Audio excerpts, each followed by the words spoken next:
Olá, meu povo, bom dia! Domingo, dia 23 de junho, já estamos aqui ao vivo com Café com o Evangelho, me perdoe, com os nossos amigos que estão aqui do chat, que já chegaram, já vieram trazer aquela sua parcela de energia boa para a gente, acordando cedo, gente, dia de domingo acordar cedo.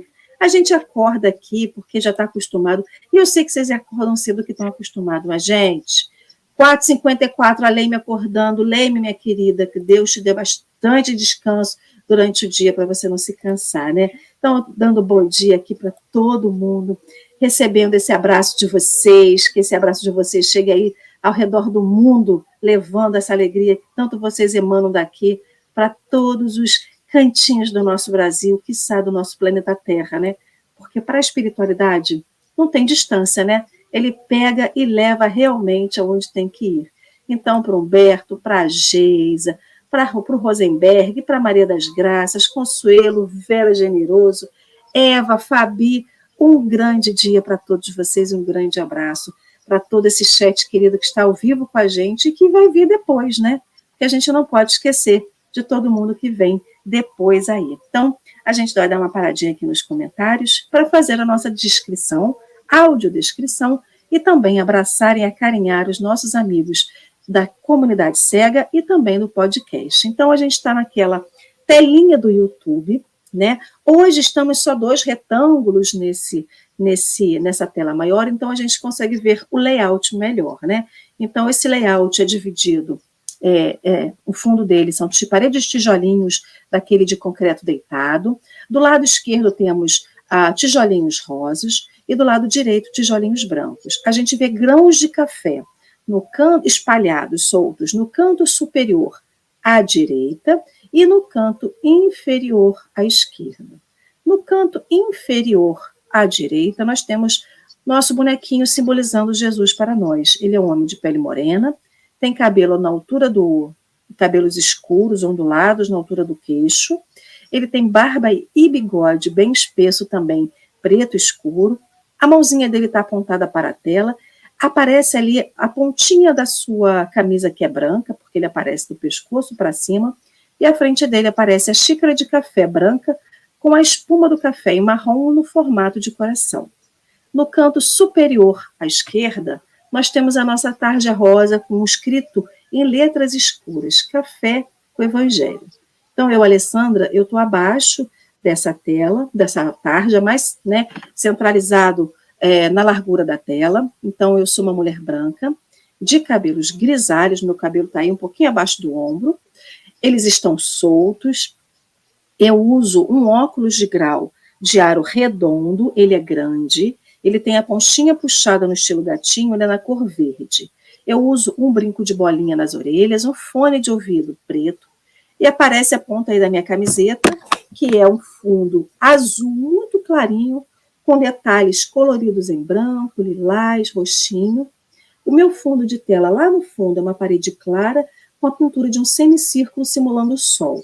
À esquerda é uma parede clara, com objetos decorativos pendurados, e à direita nós temos um armário em madeira na cor escura, pegando todo o comprimento da parede. Ao meu lado, nós temos o Carlos Gomes. Carlos Gomes é um homem de pele branca, ele tem os cabelos curtos, bem curtinhos, ele usa um óculos, cabelo, né, para mim aparece aqui já meio agrisalhando, ele usa um óculos de grau de aro quadrado, né, quadrado não, retangular, mais estreitinho, com aquela borda que é transparente, né, ele não tem aro. Ele usa uma blusa de manga de cor verde escuro, quase um verde musgo, e o seu fundo de tela é uma parede branca. Abaixo de nós passa um banner que convida, né, todos a vocês, né, que estão assistindo a gente aqui ou depois a curtir, compartilhar e se inscrever nos canais que divulgam a doutrina espírita, como esse aqui do Café com o Evangelho. Fim da audiodescrição. Então, Carlos, dê o seu bom dia aí para o pessoal que está te ouvindo, que está te vendo, que vai te ver e te ouvir ao vivo, ou depois aí no futuro, e seja muito bem-vindo aqui ao Café com o Evangelho, nesse domingão dia 23 aqui de julho. Bom dia, Alessandra, bom dia a todos que nos honram com a sua presença. Um bom dia do Pão de Queijo aqui do sul de Minas Gerais, né? Que nós possamos começar o dia do Senhor, que domingo é o dia do Senhor, pensando nesse Senhor que nos permitiu a vida, nos permitiu estar aqui, e que possamos ter bons pensamentos durante todo o dia para atrair boas coisas. Muito obrigado pelo convite, pela oportunidade. Então, só para poder falar aí com os nossos amigos que estão ao vivo aqui com a gente, quem vai ver a gente aí no futuro, nós hoje só seremos nós dois na telinha, nossos amigos aqui do Café com o Evangelho, cada um está com um compromisso diferente. Então, a gente hoje vai visitar, né, o início do Café com o Evangelho, quando era um de nós com convidado, né? E está tudo bem, né? Porque a gente está aqui, ó, com o coração preenchido, que nosso carinho, nosso amor chegue a Dorinha, a Henrique e também a Marcelo. Então, antes da gente fazer vamos fazer, então, né, estudo aqui, vamos apresentar o estudo para o pessoal que está chegando. Então, lembrando, gente, que a gente está estudando Atos dos Apóstolos. Hoje iniciamos o estudo de uma nova parte. Então, para você que está aí ao vivo com a gente, que não, né, chegou aqui agora, nós estamos estudando Atos dos Apóstolos, capítulo 28, versículos de 1 a 6. Então, o estudo de hoje vai falar de Paulo, né?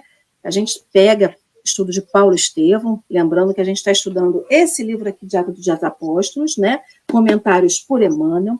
Então, é a parte que Paulo é picado por uma víbora na ilha de Malta. Então, a gente vai... essa parte foi tirada do livro Paulo Estevão. Então, só para situar o pessoal, ontem a gente estava estudando, né? Só para o pessoal situar onde que a gente parou ontem, nós estávamos estudando justamente o período da viagem, em que Paulo avisou que haveria uma tempestade, que ele não foi, né, levado a crédito, e a tempestade, né, veio depois de 2 dias de calmaria. Eles ficaram 14 dias em alto mar, no meio de uma tempestade, perderam o material que eles estavam levando, lembrando que a embarcação não levava só pessoas, levava também, né, bens, utensílios, né, gêneros alimentícios, e eles foram perdendo isso. Então, Paulo aproveitou o momento da tempestade para ele também passar uma lição, um estudo, né, passar a moral pegando a parte moral de tudo que estava acontecendo, trazendo para a realidade daquelas pessoas que estavam no barco. E aí, a tempestade passou, Paulo falou, e o comandante se sentiu diminuído, se sentiu incomodado pela atitude de Paulo, e aí ele pediu, né, ele deu a ordem para que os 2 centuriões pudessem assassinar todos aqueles que vieram de Cesareia. Então, Júlio, lógico que não conseguiu fazer isso, e alguns centuriões ali começaram a levar o cabo. Então, algumas pessoas que sabiam nadar se jogaram no mar e nadaram, e outros foram colocados em botes. Então, essa parou ontem justamente nesta parte, né, dos presos que sabiam nadar, que se atiravam à água, e os outros se agarravam a botes improvisados que estavam buscando a praia. Então, é isso onde nós paramos, né? Então, hoje a gente vai estudar os itens 10, 11 e 12, dessa parte de que Paulo é picado pela víbora na ilha de Malta. Então, se você está chegando aqui e quer o link do texto, vai na descrição do vídeo, seja do YouTube ou do Facebook, que está lá. E aí eu vou fazer uma prece para a gente poder iniciar o nosso estudo, né?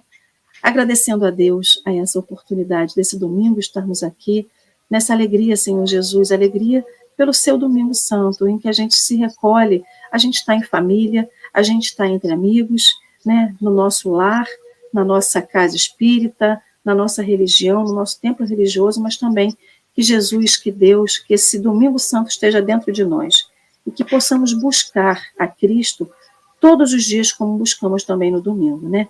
Que todos os dias sejam domingo nessa busca pelo Cristo na nossa caminhada.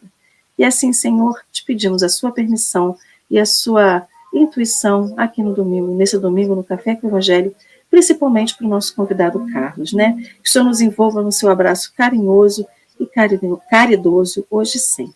Que assim seja. Então, amigos queridos, eu vou tirar aqui.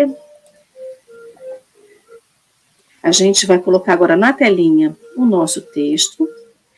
Então, a gente está empilhadinho à esquerda, Alessandra, eu, e Carlos abaixo. O texto aparece no fundo rosa, em letras pretas, na maior porção da tela, da parte central à parte à direita. Carlos, eu vou dar o play aqui. Você pode ir lendo no seu ritmo, eu vou acompanhando aqui, tá bom? Então, os naturais da ilha, bem como os poucos romanos que lá residiam a serviço da administração, acolheram os náufragos com simpatia, mas, por numerosos, não havia acomodação para todos. Frio intenso enregelava os mais resistentes. Paulo, todavia, dando mostras do seu valor e experiência no afrontar intempéries, tratou de dar o exemplo aos mais abatidos, para que se fizesse fogo sem demora. Grandes fogueiras foram acesas rapidamente para aquecimento dos desabrigados. Mas, quando o apóstolo atirava um feixe de ramos secos à labareda crepitante, uma víbora cravou-lhe na mão os dentes venenosos. O ex-rabino susteve-a no ar com um gesto sereno, até que ela caísse nas chamas com estupefação geral. Lucas e Timóteo aproximaram-se aflitos. O chefe da coorte e alguns amigos estavam desolados.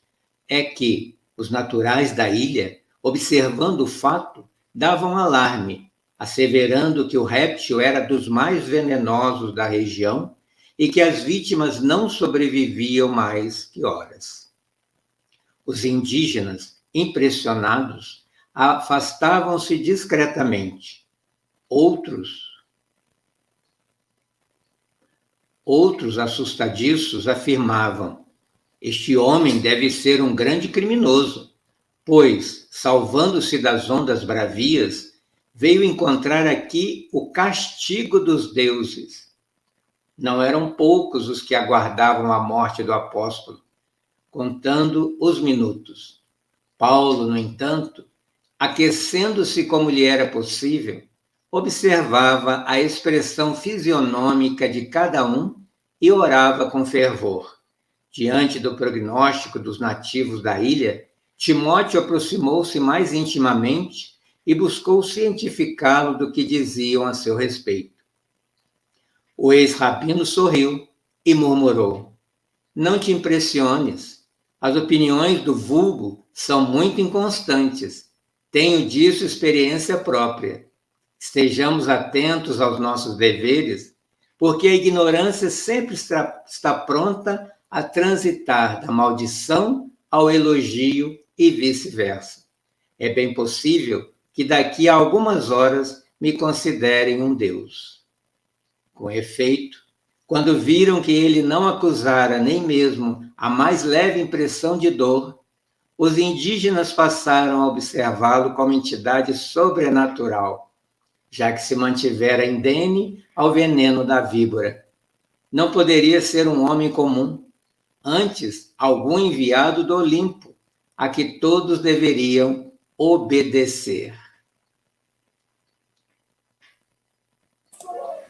Fique à vontade, querido. Muito interessante esse texto, né? Dá para discutir bastante aí, né? Então, o foco central, o que é? A picada de cobra e a observação, né, das pessoas ali, porque foi um fato, né, inusitado, e ali tinha uma sentença, né? Ele vai morrer, porque todos que são picados, né, por esse tipo de cobra morrem, né? E se ele vai morrer, aí entra uma outra situação, julgamento. Se ele vai morrer, é porque ele merece morrer. E a morte para os nativos e para muitos ainda hoje é castigo, né? Então, por que ele veio, né? Sobreviveu ao naufrágio e é que ele vai morrer? Porque ele merece. Deus o está castigando ou está fazendo justiça, né? Então, isso ainda está no imaginário popular, né? No nosso inconsciente coletivo, porque nós julgamos, né, as situações que não entendemos muitas vezes. Mas aí ele sobrevive. Se ele sobreviveu, então ele é um privilegiado, ele é um Deus, como o próprio Paulo, né, disse que aconteceria. Então, as pessoas, né, olham umas às outras como deuses ou como demônios, né, dependendo do olhar e do nosso olhar, das nossas crenças, superstições e, principalmente, o nosso preconceito. Quando eu li esse texto, né, vem algumas, né, analogias que fazemos, algumas lembranças, me veio à mente as irmãs Fox, né, onde tudo começou, que quando elas começaram a atrair a atenção para o espetáculo, né, elas eram ovacionadas, né, as pessoas chegavam ali, quando fizeram aquela pesquisa e viram que eram espíritos, queriam, né, linchá-las quando elas saíram lá, né, do lugar onde houve toda aquela investigação, né, e humilhação, né, então se é espírito, é do demônio. Né? Então, é o que Paulo falou, o olhar vai de Deus, né, ao demônio, numa mesma situação, dependendo, né, da ocasião. Uma outra lembrança também que aconteceu com o próprio Paulo e Barnabé em Listra, né, quando Paulo cura aquele paralítico, e lá, né, numa cidade politeísta, a ideia era o quê? De vez em quando os deuses do Olimpo desciam, né, se travestiam em humanos para ver como é que estavam seus súditos, né, a população. Então, ali, um era Júpiter, o outro era Mercúrio, e já estavam trazendo ali, né, um boi para ser sacrificado, quando ele fala que não, né? Ele era humano, rasga as vestes, e ali já quiseram matá-lo, né? E quase que conseguiram, porque era humano, então já era Satanás, né? Já era demônio. E o próprio Jesus, né? Jesus, quando entra em Jerusalém, né, aqueles tapetes que são colocados à sua frente, né, as flores, e como é que ele sai? Né? Sai crucificado. Os mesmos que gritaram, né, Hosana, Hosana, foram que gritaram crucificai. Então, veja a questão de julgamento, como é terrível.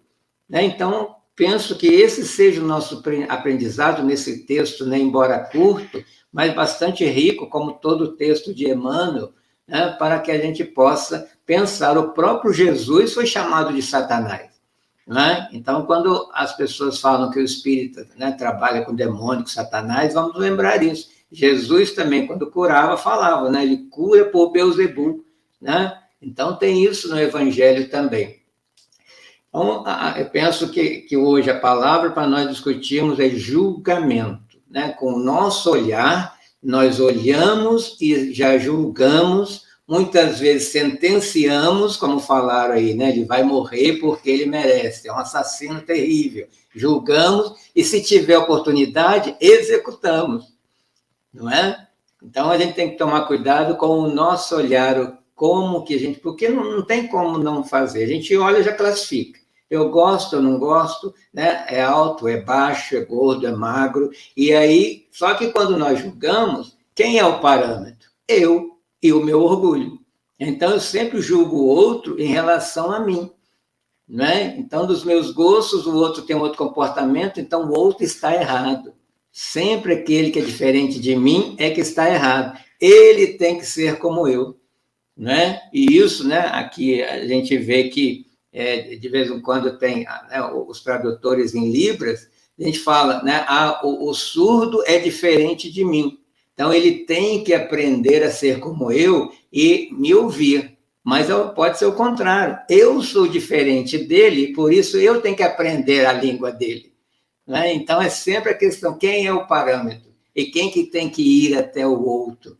Aí entra o nosso, né, velho amigo orgulho, né, que nos acompanha em tudo. Então, quando eu julgo, né, e sou o parâmetro, eu estou falando de mim. Meu preconceito, minha arrogância, né? E nessa hora, eu estou sendo Deus ou demônio? Né? E eu tenho procurado, nas histórias, principalmente da Bíblia, a gente tirar sempre a questão do fato, né, concreto, que pode ter acontecido, mas a questão espiritual. Né? Então, a gente tem que tomar cuidado com algumas frases que a gente ouve até de espíritas: bandido bom é bandido morto. Né? Bandido bom é aquele que... Né? Que bandido bom? né? Todos nós precisamos aprender alguma coisa. Bandido bom é bandido reencarnado que aproveita a oportunidade para rever seus comportamentos. Então, aqueles dois bandidos, né, ao lado de Jesus, e que eles chamam um de bandido bom, né, e o outro não bom, o que eles representam para a gente que é espírita, né? A questão da escolha. Então, aquele que viu em Jesus um modelo, né, pediu para que olhasse por ele. E o outro ainda era aquele rebelde que achava que Jesus tinha que resolver o problema dele. Me tira dessa cruz. Né? Então, um já estava ali se espiritualizando e o outro ainda muito apegado à matéria, muitas vezes querendo sair da cruz para fazer as mesmas coisas que sempre fez. Né? Então, quando Jesus fala, logo você estará comigo no paraíso, ele fala, já que você resolveu mudar, em breve estarás comigo no paraíso. Lição para todos nós, né? Que nós possamos mudar que sejamos sempre um bandido bom, né? Mudar esse nosso comportamento bandido. A gente lembra até daquele episódio, né, daquela moça que falava, ai, como eu sou bandida, né? Porque todos nós somos um pouquinho. Né? E nós temos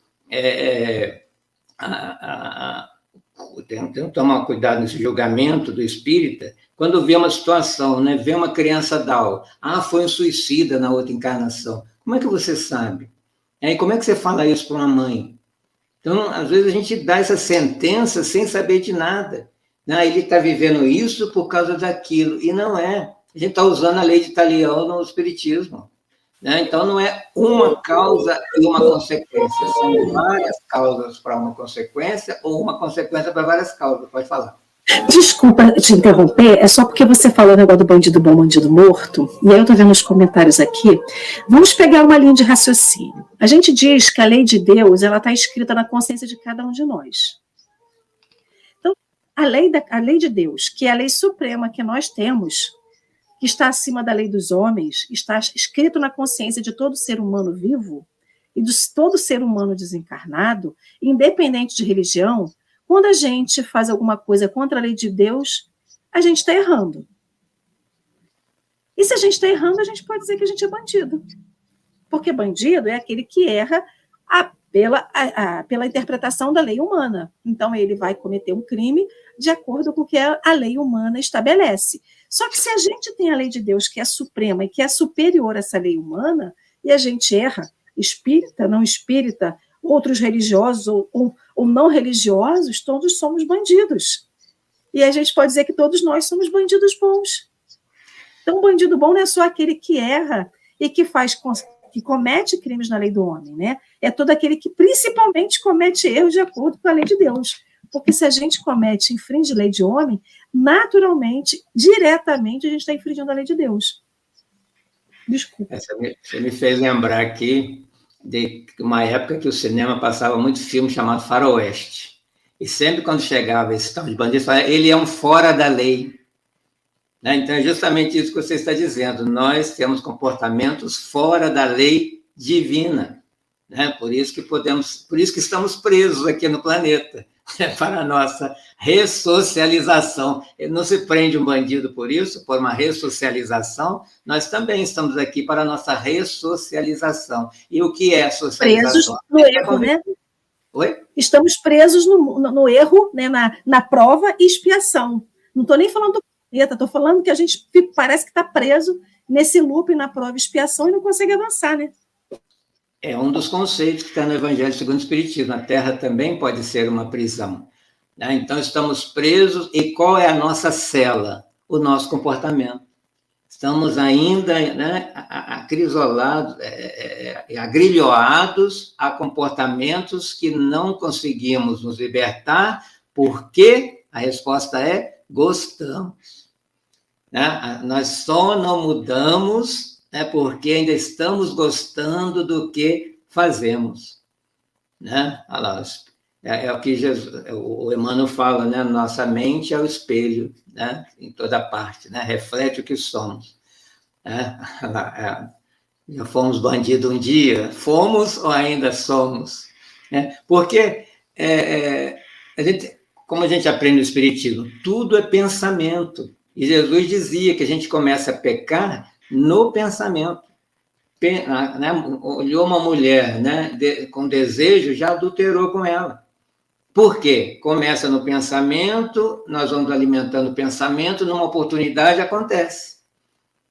Né? Então, em pensamento, né, quem nunca pensou em matar alguém? Né? Não, eu queria que essa pessoa morresse, porque ela fez isso comigo. Né? Às vezes, pessoa que você nem conhece, vê um político que você não gosta, né? Tomara que morra antes das eleições. Né? Isso eu já estou sentenciando, e nós sabemos a força do pensamento. Então, nós contribuímos com a psicosfera densa do planeta, e ela está cada vez mais densa, pelos pensamentos. E nós, espíritas, que estudamos o pensamento, olha o Pensamento e Vida, o livro do Emmanuel aí, que deve ser nosso livro de cabeceira, né? Mecanismo da mediunidade, domínios da mediunidade, que André Luiz nos traz ali, a onda pensamento, como ela é forte. Né? E nós temos também, né, já que eu estou falando de livro aqui, depois da morte, do Leon Denis, tem um capítulo que ele fala da prece lá no final, que é belíssimo. Né? Recomendo a todos que já leram, que ainda não leram, que lê lá, ele fala sobre o amor, fala sobre o pensamento, e aí nos dá um ensinamento que a gente acha lindo, mas não é só para achar lindo, é igual aquela aula daquele professor, né, que a gente acha lindo a aula, mas não é só para achar lindo, é para aprender, e apreender e, né, exercer no dia a dia. Né? Não sei se eu estou fugindo aqui do assunto. Não, posso pegar então um gancho aí, porque você está falando tanta coisa, a mente vai dando... Palestra. A mente vai dando um looping, porque a gente fala assim, gente, isso é uma passagem que eles pularam do navio, chegaram em terra firme e Paulo foi picado por uma víbora. Mas, assim, essa coisa do julgamento, né, do porquê a víbora picou Paulo, aquela coisa, eu vou chegar mais tarde. Eu primeiro fiquei pensando, se a gente tivesse, eu e a Alessandra moro numa região de praia, estou eu na praia, vamos supor que fosse comum passar um barco com prisioneiros toda segunda-feira, todo domingo, vamos dizer, porque final de semana a gente está na praia, né? Já de segunda nem sempre é possível. Então, tá. Todo domingo passa um navio que vai levando prisioneiros para um determinado lugar. Eu sei que determinado, né, navio está passando. E aí eu vejo que sai uma fumaça desse navio. Esse navio naufraga. E aí eu vejo um monte de botes chegando. Será que eu vou ficar na beira da praia se eu ver esses botes chegando? Será que eu vou sair correndo? Pegar lá minha canguinha, minha bolsinha, minha garrafa d'água e vou sair correndo? E aí a primeira parte aqui do texto fala assim, os naturais da ilha, que é a ilha de Malta, bem como os poucos romanos que lá residiam a serviço da administração, recolheram os náufragos com simpatia. Lógico que eles não sabiam que aquele barco estava levando prisioneiro. E aí, será que eles receberam com simpatia somente porque sabiam que eles não eram prisioneiros? Por que acontece? É esse julgamento. Esse julgamento que foi feito com Paulo, por que ele não morreu, por que ele morreu, é bandido bom, né? Porque ele é bandido muito periculoso, porque ele não morreu. Então, será que esses nativos que estavam lá, eles só deram essa simpatia porque sabiam que não eram, né, bandidos, né, que eram pessoas prisioneiras? E a gente tem que lembrar que a justiça do homem é muito falha. A gente recentemente aí, pelo menos 2 ou 3 matérias num período de um mês, falando de pessoas que ficaram aprisionadas sendo inocentes.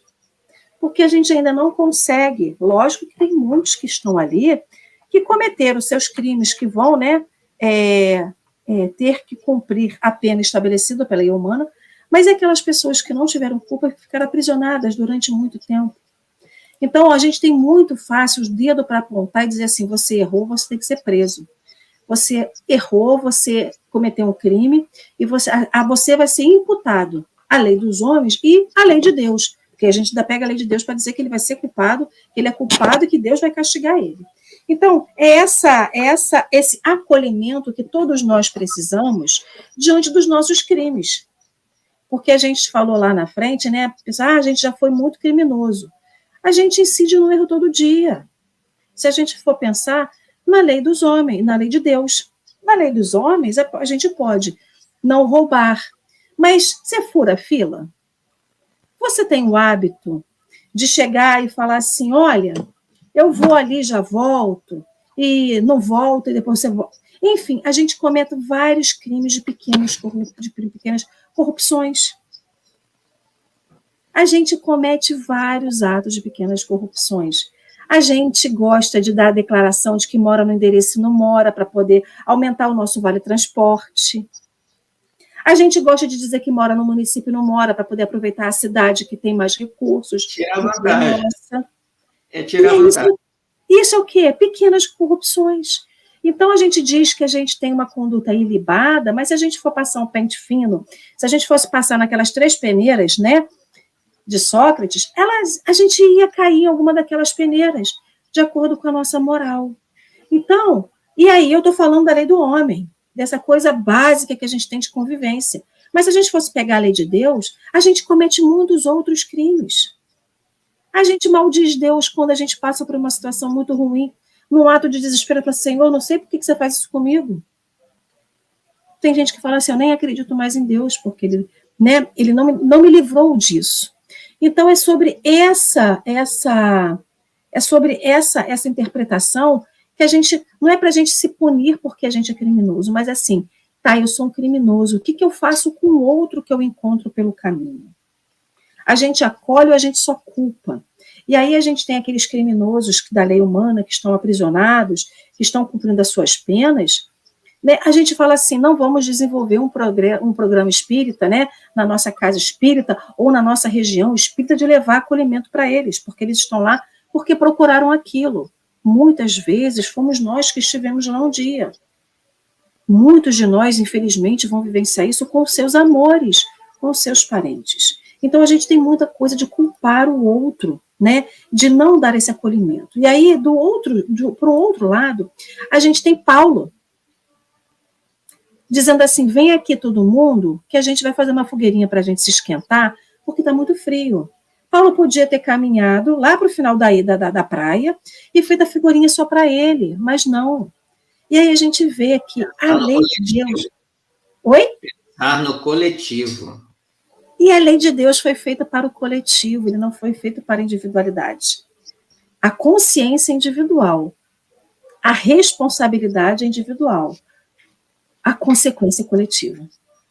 Inclusive, perdão. Não, pode falar. Na introdução do livro do Paulo Estevão, Emmanuel fala isso, todo trabalho espírita é coletivo, por isso que ele fala de Estevão, sem Estevão não teria Paulo, né? E aí eu falo também de Barnabé. Outro dia eu fiz uma palestra de Barnabé, porque ele é o invisível aqui do livro, né, e da história, mas sem Barnabé ele não teria chegado à Casa do Caminho. Né? A dupla, sempre são 2, dupla é Barnabé e Paulo, em toda a sua caminhada. Né? O Estevão no invisível, mas no visível é Barnabé e Paulo, até o final lá, que depois passou para Silas. Ananias, o próprio Ananias, que foi peça fundamental no início da caminhada de Saulo de Tarso. Então, é isso, a gente acolher esses anônimos. E aí ainda fala aqui, a Emmanuel ainda fala assim, dando mostras do seu valor e experiência no afrontar intempéries, tratou de dar o exemplo aos mais abatidos para que se fizesse fogo sem demora. E é sobre isso. Então, quando a gente tem crianças dentro de casa, o que a gente faz? A gente dá exemplos com as nossas atitudes. A gente ensina a não colocar o dedo na tomada, a não mexer com fogo porque não é apropriado. Porque a gente já lidou com intempéries. Só que aí a gente está falando de crianças que estão no processo de crescimento, e conforme elas vão crescendo e vão adquirindo mais senso crítico, mais maturidade, você vai mostrando. E aí eu lembro de uma vez, eu adolescente, minha mãe me pegou chorando na cozinha, eu estava lavando louça chorando. Não vou lembrar porque eu tinha lá meus 15 anos de idade. E aí ela sentou comigo, e aí, né, era problema de criança de 15 anos, não, tinha que ser só estudar e tirar nota boa na escola, né, mas não é. E aí, eu sei que ela falou assim, não faz isso, não vai por esse caminho, eu já fui, eu já errei. E aí aquilo, você errou.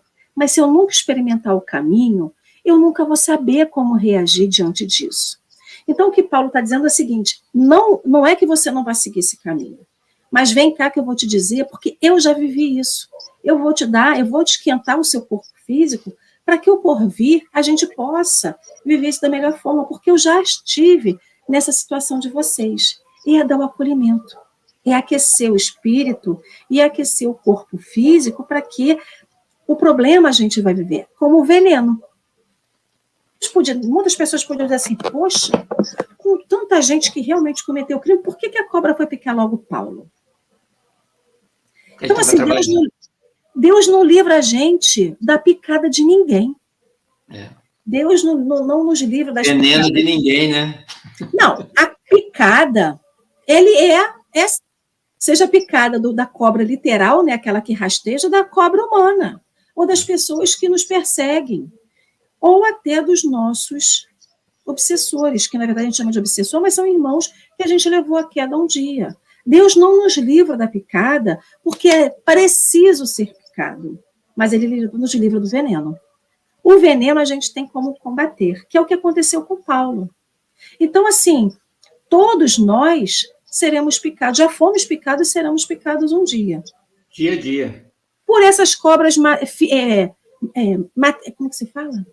Essas cobras figuradas que a gente vê durante a vida. São os problemas, são as dificuldades, são as intempéries, né? São os crimes que a gente comete, né, perante a lei de Deus. Então, isso tudo, Deus não tem como nos livrar, porque é livre-arbítrio, porque é escolha. Tanto nossa quanto do outro. Mas aquele efeito do veneno, o efeito que o veneno pode fazer na gente, Deus nos livra, através da prece, do trabalho na casa espírita, daquele trabalho que a gente faz da reforma íntima. Esse veneno, ele não é tão nocivo, ele pode ser combatido e não nos levar à morte, seja do morte do corpo físico, ou essa morte que a gente vai tendo aos poucos do nosso desânimo, que vai chegando e vai ficando, da depressão, da tristeza, daquilo que vai nos acabrunhando, vai deixando a gente lá dentro do nosso íntimo muito cansado. Isso Deus pode nos livrar através daquilo que a gente faz, que escolhe viver, que é o que Paulo fez. Paulo escolheu viver. Paulo escolheu lutar. Paulo escolheu continuar ali, nessa lide da propagação da Boa Nova. Então, as pessoas, né, a gente encontra na vida que juntam gravetos, né? E esses gravetos é o quê? É arrebanhar, é juntar rebanho, é que nem o pastor, né? Que não vai deixar nenhuma ovelha para trás, é juntar gravetos. Todos nós somos gravetos. Uns mais fininhos, outros mais resistentes, né? Outros mais fraquinhos ainda. Então, todos nós somos gravetos que Deus está juntando. Seja juntando na nossa casa espírita, juntando no nosso grupo de amigos. Então, Deus, esse grande engenheiro sideral, ele vai juntando os gravetos, como Paulo foi juntando os gravetos. Só que nessa de ser juntado, sempre tem alguém, pode acontecer de ter uma víbora ali no meio, que a gente não conhece, né? Então, a gente está preparado, né? Esse acolhimento que os nativos fazem na ilha é preparar essas pessoas para o que vai vir. No momento da dificuldade, acolha. E prepare a pessoa, porque a gente não sabe em qual graveto, em qual feixe de gravetos a gente vai estar e quem pode nos picar. Porque isso é muito natural de acontecer. As escolhas que a gente faz, Deus não nos livra, mas o efeito das escolhas da gente, a gente pode ter cura, a gente pode ter tratamento, né? E aí, Carlos, falei tanto, né? Foi mal. Aí vamos pegar as simbologias, né? A simbologia do fogo. Né? O fogo pode incendiar uma casa e destruí-la, como aquece noites frias de inverno. Nós somos aqueles que incendiamos a vida do outro e o destruímos, ou o aquecemos na medida certa? Porque tem a medida certa do fogo, a medida certa de aquecermos o outro para não invadi-lo, né? Para não agredi-lo, até com o nosso excesso de ajuda, com o próprio filho. Quem ama demais o filho de um amor possessivo, estraga o filho. Dá tudo a ele, aquece demais. Mas de vez em quando tem que deixar ele passar frio para ele sentir falta desse acolhimento, né, desse calor. Então, eu ia falar mesmo sobre esse tema, acolhimento, até num outro julgamento. Eles eram nativos, eles eram selvagens e bárbaros. Isso aí foi criado por um grupo de poder, né, para falar do outro num julgamento, e isso passou para a história. Né, porque quem contou a história foram aqueles do poder. Né? Então, você estava falando aí, sabe se ele é prisioneiro ou não. Por exemplo, uma pessoa que cumpre a sua pena, né? Você olha na rua e fala, aquele indivíduo fez tal coisa, mas ele já cumpriu sua pena, por que você está sentenciando de novo? Né? E você o contrata, se você tem uma empresa, para ele ser seu funcionário, né? Muitos falam que não conseguem emprego porque está lá, ex-presidiário, né? Ou usuário de droga, que é o que a gente está vendo muito hoje, acabou de sair, né, de uma clínica ou de uma comunidade terapêutica e ninguém dá emprego. Então, no preconceito, você barra o outro e o elimina. Aí ele volta para a rua. Né? E é quando a gente culpa a vítima pela situação porque não dá a mão. Né? O que eu acabei de falar aqui, né? Eu acho de uma grande generosidade e necessidade essa descrição que vocês fazem no início, né, para o cego, porque a gente exclui o cego. E hoje tudo é visual. Então, quem é que vai falar para ele o que nós estamos vendo para que ele veja também com a sua mente? E quantas lives existem hoje que não fazem isso?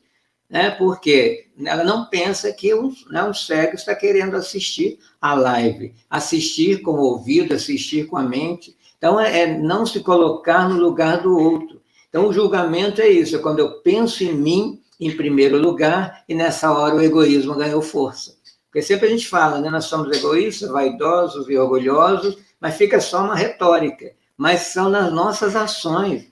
Né? Tem um psicólogo de Curitiba que eu gosto de assistir, chama Marlon Reikdal, que na pandemia ele criou uma live chamada Vai para Dentro. Só que é o Vai para Dentro de si, e ele estuda, né, junto com o seu grupo lá, as obras de Joana de Ângeles. Né? São 16 livros onde ela fala do autoconhecimento. Se a gente não se conhece, como é que a gente vai falar do outro? E às vezes a gente está se mostrando nessa nossa fala. Como é que comentamos sobre o outro? Você falou aí das 3 peneiras. Né? Então, quando se fala no ditado popular que a voz do povo é a voz de Deus, não é. Né? Porque, como seres humanos, somos todos iguais. Tudo que o outro faz, eu sou capaz de fazer como humano, de bem e de não muito bom. Então, quando eu vejo, né, a pessoa matar a outra, né, ao invés de julgar, pensar, ele fez na minha frente, porque eu também sou capaz de fazer. Né? Eu vejo uma Madre Teresa, né, auxiliando as pessoas, ela fez na minha frente, eu também sou capaz de fazer. A questão é o que Jung fala, né? A gente nos projetamos no outro. Então, todos estão mostrando a minha sombra, aquilo que eu sou capaz de fazer e aquilo que eu tenho vontade e não faço, aí eu quero julgar e diminuir o outro. Né? Então, você estava falando aí de somos bandidos também, quando a gente está assistindo um filme e o bandido está correndo da polícia e a gente torce para a polícia não pegar, quem somos nós, com quem estamos nos identificando, né? E o cinema ainda faz o quê? Coloca o bandido como aquele ator que a gente gosta, né? E não quer que ele seja pego. Olha só, a nossa sociedade fomenta esses comportamentos e a gente não percebe.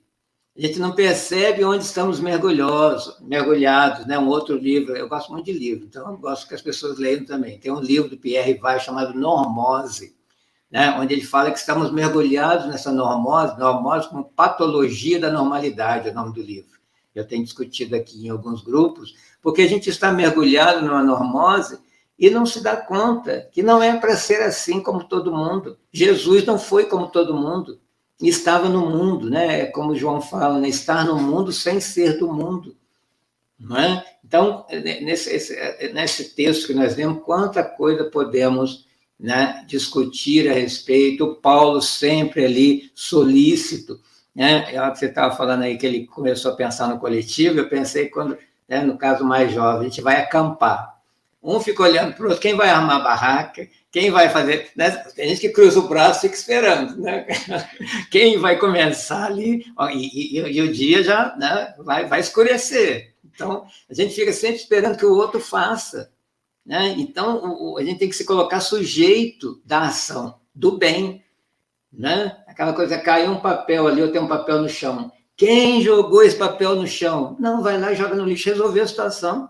A gente quer achar culpados, não, alguém vai pegar, né? Alguém caiu na rua, alguém vai lá ajudar aquela pessoa, esse alguém sou eu. Emmanuel nos diz, né? Quando você está vendo uma situação, né, ali para ser resolvida, você está sendo convidado a resolvê-la.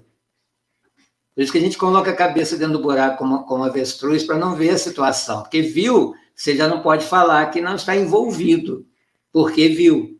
Né? E qual é o seu julgamento, qual é a sua ação naquele momento? Está frio, não vai caber todo mundo lá na casa dos romanos. Nós vamos esperar a noite aqui para passar frio, para ir procurar os gravetos? Ou já vamos trabalhar no sistema preventivo, né? Que o brasileiro não tem muito esse hábito de trabalhar com a prevenção, por isso que não toma vacina. Né? Então, espera chegar o problema para resolver. Aí você está com 2 problemas. Né? Então, o Espiritismo nos mostra, é tudo muito bonito, né? A gente acha lindo o Espiritismo, mas quando ele é colocado na prática, é que ele fica mais bonito. É que a gente entendeu mesmo. O Evangelho é lindo. Né? A gente repete, dá palestra, emociona, chora, mas é o que Alcione fala em Renúncia. Né? A gente estuda, a gente medita, a gente assimila para um dia praticar. Aí eu posso dizer uma coisa que um dia eu vou dizer de coração, que está na carta aos Gálatas, capítulo 2, versículo 20. Já não sou eu quem vive, é o Cristo que vive em mim, disse Paulo. Então, quando eu falo, as pessoas falam, eu entrei para essa religião, descobri Jesus. Descobriu Jesus aonde? Né? Então, não é porque Jesus, eu estou indo na igreja que fala de Jesus, que eu tenho que descobrir Jesus aqui dentro, nas minhas ações. Aí eu posso falar como Paulo, já não sou... Paulo, depois da estrada de Damasco, ele não foi mais Paulo. Né? Ele estava tão identificado com Jesus, que era Jesus que falava por ele. Né? Ele deu, podemos até dizer, né? Sem heresia, que ele deu continuidade ao trabalho de Jesus em tudo que ele falava, porque ele pregou Jesus falando sobre ele. Né? Inclusive, eu dei uma palestra outro dia sobre o sermão da parábola do semeador, né? E me veio aqui, peraí, Jesus é a semente. Né? Essa semente tem que germinar dentro de nós. Não sei, fala um pouco aí. É porque viver Cristo, dizer que Cristo...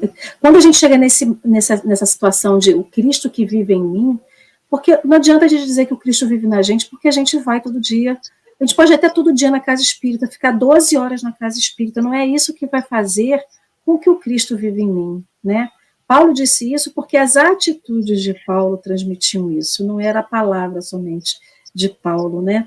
Então, nesse momento em que a gente chega... Né, lendo aqui o texto, e vê essa situação do Paulo ser mordido por uma víbora, né, e a gente pega esse paralelo, né, pega esse exemplo do Paulo mordido pela víbora, e trazendo para a nossa vida diária, seja a gente sofrendo os reveses, né, da maledicência, da fofoca, da calúnia, ou a gente sendo o agente da fofoca, da calúnia, da maledicência, é que a gente vai ver o que efetivamente está de diferente na nossa vida.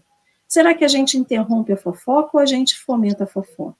A gente é terminal ou está reproduzindo? A víbora, a gente é a víbora, porque é isso, né? Pegando o paralelo aqui com o texto, a gente é a víbora que morde alguém, ou a gente é alguém que evita que um outro seja mordido, né? Porque o que acontece? A gente tem que lembrar, a gente fala assim, árvore que dá bom fruto, ela sofre apedrejamento, né? Então o pessoal fala assim, se você está sofrendo muitos reveses na vida, porque você é uma árvore boa que dá frutos, e você está sofrendo muito apedrejamento.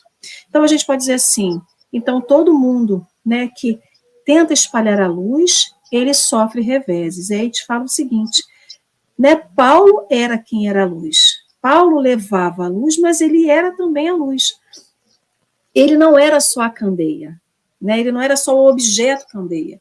Ele era a candeia, ele era a fagulha, ele era tudo. Então, a todos nós que estamos nessa seara do Cristo, efetivamente trabalhando pelo Cristo, podemos ser alvo de víboras durante o caminho. Mas o problema não é a gente ter medo da víbora, é a gente ser forte o suficiente para poder resistir ao veneno, porque Paulo fala assim, né, quando Timóteo vai falar com ele...